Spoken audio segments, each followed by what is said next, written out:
Hi days, good morning. എല്ലാവരും ജോലിയൊക്കെ കഴിഞ്ഞെന്ന് വിശ്വസിക്കുന്നു. ജോലിക്ക് പോകാനുള്ളവരെല്ലാം പോയി കാണും. ഇതിനിടയ്ക്കാണല്ലോ ചിലരൊക്കെ ആണെങ്കിൽ നമ്മുടെ വീഡിയോസൊക്കെ കാണുന്നത്.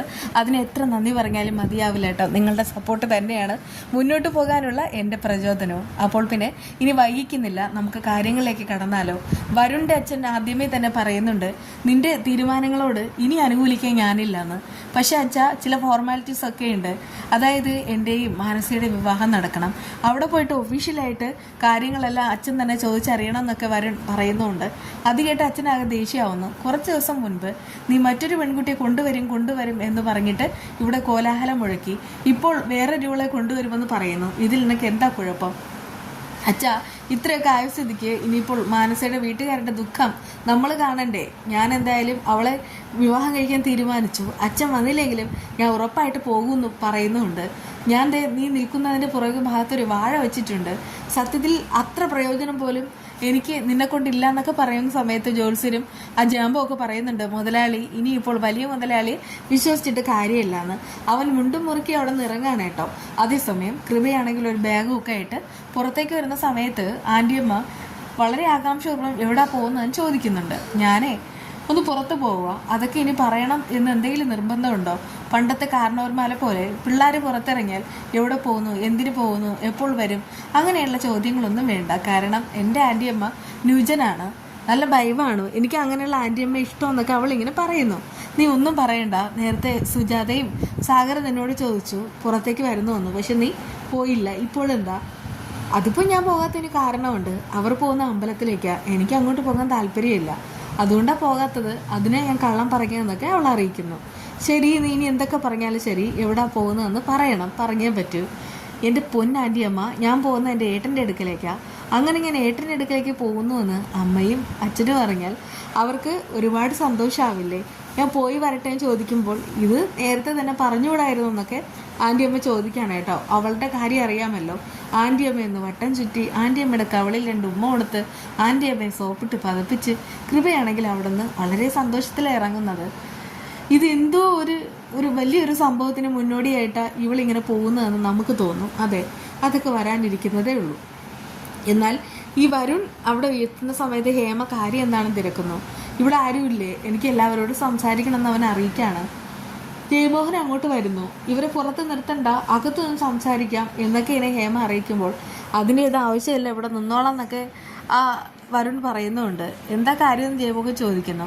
ഞാൻ നിങ്ങളുടെ മനസ്സറിഞ്ഞിട്ട് വന്നതാ. ഇത്രയൊക്കെ ആയ സ്ഥിതിക്ക് ഒരു കാര്യം ചെയ്യാം, എത്രയും വേഗം തന്നെ എൻ്റെയും മാനസയുടെയും കാര്യം നടത്തണം, ഞങ്ങളുടെ വിവാഹം നടക്കണം എന്നൊക്കെ പറയുമ്പോൾ ജയമോഹൻ വളരെ ദേഷ്യത്തിൽ അവനെ അടിച്ചോടിക്കാനായിട്ട് നോക്കുകയാണ്. അപ്പോഴേക്കും മാനസ അങ്ങോട്ട് വരുന്നു.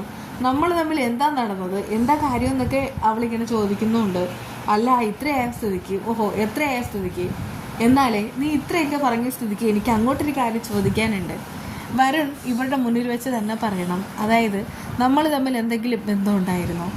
അവൻ പറയുന്നുണ്ട്, ഇല്ല. പ്രണയം ഉണ്ടായിരുന്നോ? ഇല്ല. പിന്നെ നമ്മൾ ആരെങ്കിലും ചതിച്ചതാണോ? അതെ. ആര് ചതിച്ചു, എങ്ങനെ ചതിച്ചു, എപ്പോൾ ചതിച്ചു, ഉണ്ടായ സാഹചര്യം എന്താ, ഒന്ന് പറഞ്ഞു കൊടുക്കാവോ? അപ്പോഴേക്കും വരുൺ പറയുന്നുണ്ട്, അത് ഞാൻ പറയാം. അങ്ങനെ ആ വരുൺ 2 കൽപ്പിച്ച് ജയമോഹൻ്റെ മുന്നിൽ എല്ലാ കാര്യങ്ങളും തുറന്ന് പറയാണ് കേട്ടോ. അതായത് കൺമണിയും കൃഷിയും കൂടെ അവിടേക്ക് വരുന്നതും ആ സമയത്ത് കൃഷി എന്നെ പറയുന്നുണ്ട്, ഒരു കാര്യം ചെയ്യാം, കൺമണിയുടെ പേരിൻ്റെ സ്ഥാനത്ത് നമുക്ക് ഈ മാനസയുടെ പേര് ചേർക്കാം. മാനസയും വരുണും ഇതിനകത്ത് കിടക്കട്ടെ. ഇവർ 2 പേരും കുറേ കാലം 2 ദിവസം ഇവിടെ കിടക്കട്ടെ, അത് കഴിഞ്ഞിട്ട് നമുക്ക് വരാം. അങ്ങനെ അവരുടെ പ്ലാനും പ്രകാരമാണ് അവിടെ പൂട്ടിയിട്ടിട്ട് പോയത്. അതെല്ലാം ഇങ്ങനെ പറയുന്ന സമയത്ത് ജയമോഹന് ഭയങ്കരമായിട്ട് അത്ഭുതം തോന്നുകയാണ്.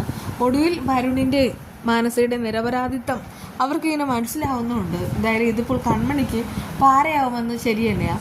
ഒടുവിൽ വരുൺ വന്നിട്ട് പറയുന്നുണ്ട്, മാനസ, ഞാൻ എല്ലാ കാര്യങ്ങളും പള്ളിപ്പുള്ളി വിടാതെ പറഞ്ഞു കഴിഞ്ഞു. ഇനി എന്താ, ഞാൻ പോണോ നിൽക്കണോ? അതിനിടയിലുള്ള ഒറ്റ അടി കൊടുക്കുകയാണ് കേട്ടോ. അത് കണ്ടുകൊണ്ട് വരുന്ന കൃപ കൈയടിക്കുന്നുമുണ്ട്. കൈയടിച്ച് ചിരിച്ച് ആസ്വദിച്ച് ആഘോഷിച്ചിട്ടാണ് കൃപ അങ്ങോട്ട് വരുന്നത്. അത് കണ്ട് മാനസയ്ക്ക് ദേഷ്യമാവുന്നു. നീ എന്താടി ഇവിടെയെന്ന് ചോദിക്കുന്നു. ഞാൻ എന്തിനാ വന്നതെന്ന് ഞാൻ പറയാം. മാനസ, ഒരു കാര്യം മനസ്സിലാക്ക്, സാഗറിൻ്റെയും ഞങ്ങളുടെ എല്ലാവരുടെയും വകയായിരുന്നു അലിവ. അവിടേക്ക് ചാടി പുറപ്പെട്ട് വന്നത് നിങ്ങളാണ്. എന്നിട്ട് അർഹതയില്ലാത്ത എല്ലാം തന്നെ നിങ്ങൾ തട്ടിയെടുത്തു. ഞങ്ങളുടെ വീട്ടിൽ, ഞങ്ങളുടെ കുടുംബത്തിൽ വന്ന് ഓരോരോ പ്രശ്നങ്ങൾ ഉണ്ടാക്കി. അങ്ങനെ ഞങ്ങളുടെ വീട്ടിൽ പ്രശ്നങ്ങൾ ഉണ്ടാക്കുമ്പോൾ നിങ്ങൾക്ക് എന്തെങ്കിലും തോൽവി വരുമ്പോൾ അത് കൈയടിച്ച് ആസ്വദിച്ച് ആഘോഷിക്കാനായിട്ട് ഞാനും വരും. അതിന് തടയിട്ടിട്ടൊന്നും കാര്യമില്ല അങ്കിളെ എന്നിങ്ങനെ ജയമോഹനോട് പറയുന്നുണ്ട്.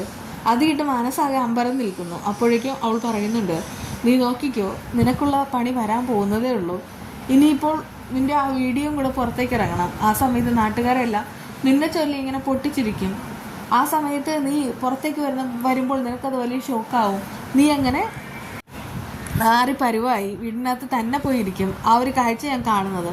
അതൊക്കെ കേട്ടിട്ട് മാനസയ്ക്ക് ഭയങ്കരമായിട്ട് ദേഷ്യമാവുന്നുണ്ട് കേട്ടോ. ഇതിപ്പോൾ മിക്കവാറും കൃപയ്ക്ക് പണിയാവുക.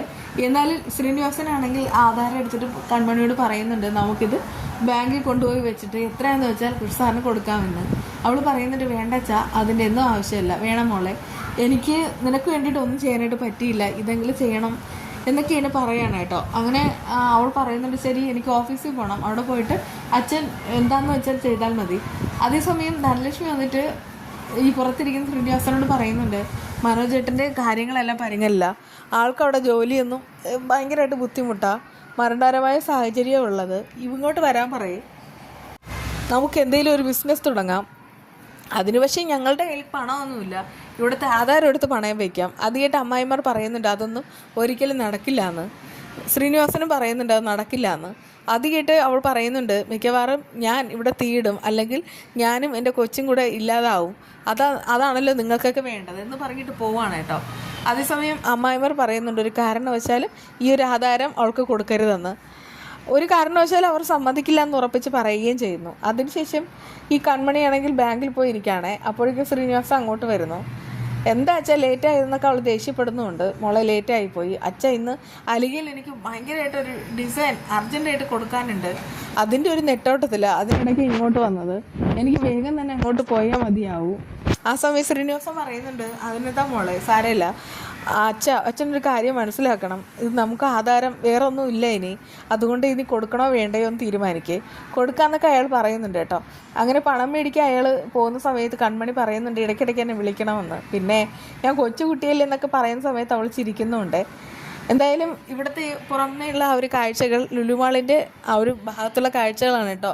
നമ്മളാണെങ്കിൽ വെറുതെ ഇരിക്കുന്ന സമയത്ത് ഒന്ന് പുറത്തേക്കൊക്കെ ഇറങ്ങുന്നത് ഒരു റിലാക്സേഷന് നല്ലത് തന്നെയാണ്.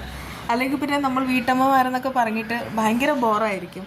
ഇങ്ങനെ രാവിലെ എഴുന്നേൽക്കുന്നു, ഹസ്ബൻഡിനും പിള്ളേർക്കും ഉള്ളതെല്ലാം ഉണ്ടാക്കി രാവിലെ തന്നെ കൊടുക്കുന്നു, അത് കഴിഞ്ഞിട്ടുള്ള ആ ഒരു സമയം നമ്മൾ ചിലപ്പോൾ ഉറങ്ങാനെടുക്കും, അല്ലെങ്കിൽ എന്തെങ്കിലും ഓൺലൈൻ വർക്ക് ചെയ്യാനെടുക്കും. ഇതിനിടയ്ക്ക് നമുക്ക് മെൻ്റലി ഒരു സപ്പോർട്ട് അല്ലെങ്കിൽ ഒരു ഹാപ്പി ഉണ്ടാവുന്ന എന്തെങ്കിലും ഒരു മൊമെൻറ്റ് നമ്മുടെ ജീവിതത്തിൽ വേണം. ഇതൊക്കെ ജീവിതമല്ലേ, നമ്മൾ മറ്റുള്ളവർക്ക് വേണ്ടി സ്ട്രഗിൾ ചെയ്യുന്നതോടൊപ്പം തന്നെ നമുക്കും നമ്മുടേതായ രീതിയിൽ ഒന്ന് സന്തോഷിക്കണമെന്നുണ്ടെങ്കിൽ നമുക്ക് അങ്ങനത്തെ ഒരു സമാധാനം കണ്ടെത്താനായിട്ട് ശ്രമിക്കണം. ഇത് ചെറിയ ചെറിയ യാത്രകളോ അങ്ങനെ കുറച്ച് സമയം സ്പെൻഡ് ചെയ്യാൻ നമുക്ക് കഴിയണം. അതൊക്കെയാണ് ഏറ്റവും വലിയ കാര്യം. പിന്നെ നമുക്ക് സമാധാനമാണല്ലോ മെയിൻ. സമാധാനം കിട്ടാൻ വേണ്ടി എന്ത് ചെയ്യുമെന്ന് പറയുന്നത് പോലെയാണ് എൻ്റെ ഒരു കാര്യം. ഇങ്ങനെ ഇടയ്ക്കിടയ്ക്ക് ചെറിയ ചെറിയ യാത്രകളൊക്കെ പോകാറുണ്ട്. വിശേഷമായി കാണാം.